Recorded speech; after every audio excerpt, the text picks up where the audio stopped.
जगिया भी हसी कलीता चटक भे करी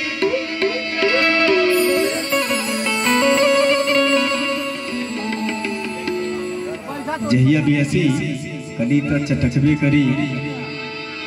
देखे बालन के मनवा बहकबे करी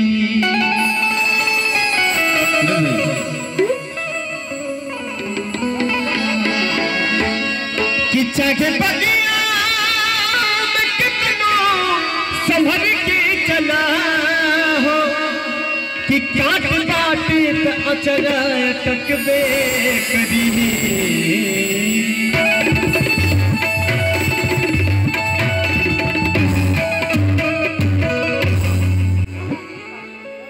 मोना में बांधने की पिटोरा में बांधनी मोना में बांधनी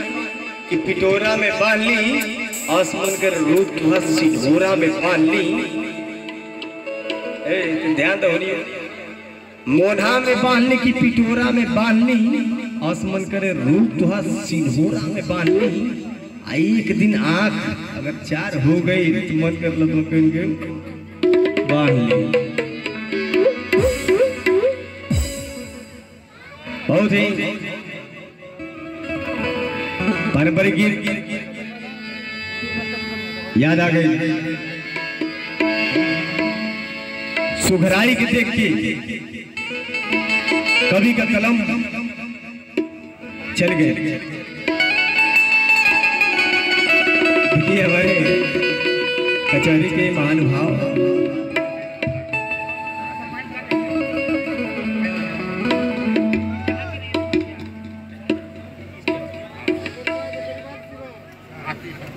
बड़े भाई श्री आशीष गुप्ता जी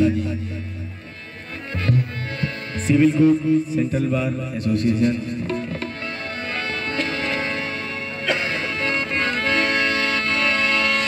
कि सब कहे ना कि बहुत अरे सुघर बाड़ तू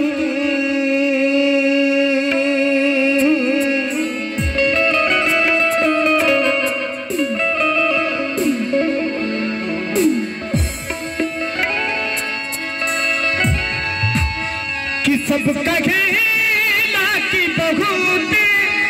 सुघर बाड़ तू लागे नकाशी उमरिया में तोला लागे नकाशी उमरिया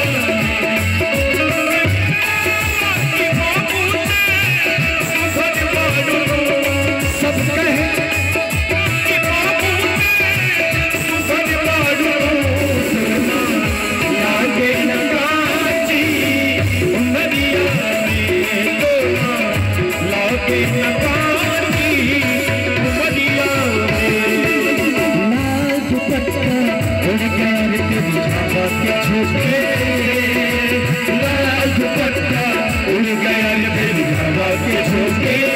मुझको पियाने दे दिया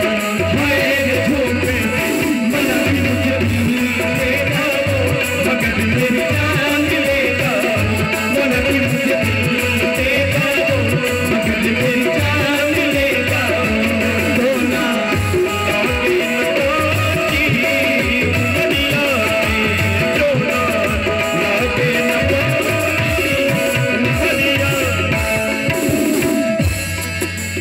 बहुत ही खूबसूरत लाइन याद आ गई डॉक्टर साहब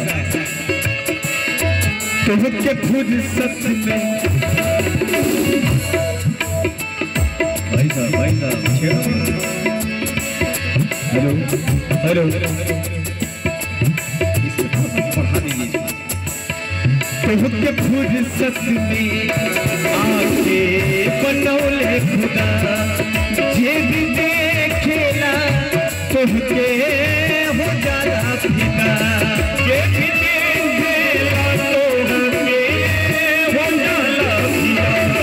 ये भी देखेला तुमके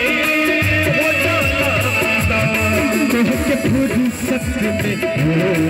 तुमके खुद सच में आके बनौले खुदा ये भी देखेला तुमके हो जाला पिता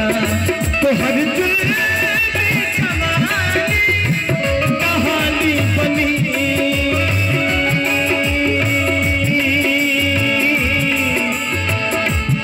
तो हर जुल्मी कहानी बनी, आगे लगो चुनरिया लागे लगो चुनरिया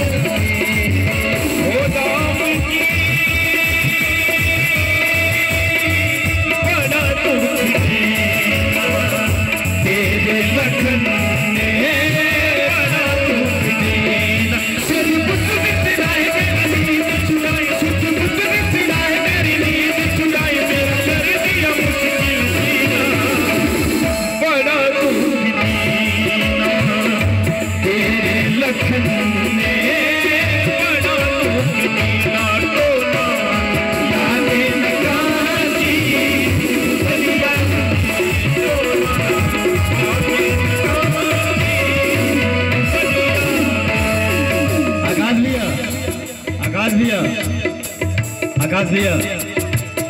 थोड़ा सा इधर भी ध्यान दे कि का जरूरत बा। देखिए हमारे बड़े भाई आकाश भैया 2 मिनट के लिए बैठ जाइए। बड़े भाई की तरफ से बहुत सारा आशीर्वाद, पूरी टीम है, आकाश भैया की पूरी टीम है कि का जरूरत बा।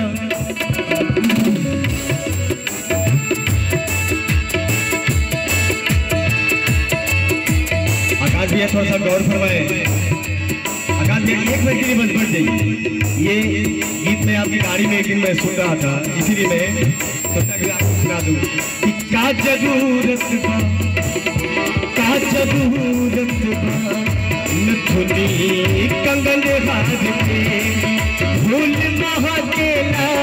लेकिन त्याग साहब की तरफ से बहुत सारा आशीर्वाद, प्रणाम करता हूँ, आशीर्वाद चाहूंगा। बड़े भैया हम लोग के अभिभावक गार्जियन कि का जरूरत बा नथुनी कंगन हाथ के फूल महाकेला खुदे फूलल डाढ़ के।